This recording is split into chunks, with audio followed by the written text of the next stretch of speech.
এই অ্যানাউন্সমেন্টটা শুনলেই যারা যারা পুরী গেছে তাদের ভীষণ নস্টালজিক ফিল হবে আমি জানি, যার জন্য এখানে আমি কোনো ভয়েস ওভার দিলাম না। কারা কারা পুরী গেছো আর কাদের কাছে এই ওড়িয়া ভাষা অ্যানাউন্সমেন্টটা অনেকটা ভালো লাগে তাদের জানিও তো।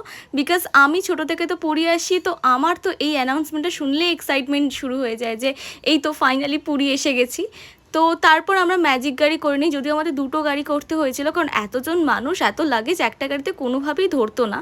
তারপর আস্তে আস্তে যখন পুরী রাস্তাটার দিকে এগোচ্ছি তখন দেখছি 1-2 বছরে অনেক কিছু চেঞ্জ হয়ে গেছে। স্টেশনের কাছে রাস্তাঘাট ভীষণ সুন্দর করে দিয়েছে, আর ফাইনালি সেই ব্যাগটার পর চলেই এলো পুরীর সমুদ্র সৈকত। মানে এইটা দেখতে পাওয়া মানে মানে সত্যি বলছি ভীষণ ভীষণ এক্সাইটমেন্ট কাজ করে এইটা দেখে গেলে। সারা রাত ট্রেন জার্নি করে আমরা সবাই অনেক বেশি ক্লান্ত ছিলাম, কিন্তু বিশ্বাস করো এই সমুদ্রের একটা হাওয়া এই পার দিয়ে যাওয়ার সময় আর পুরীতে ঢোকা মাত্রই একটা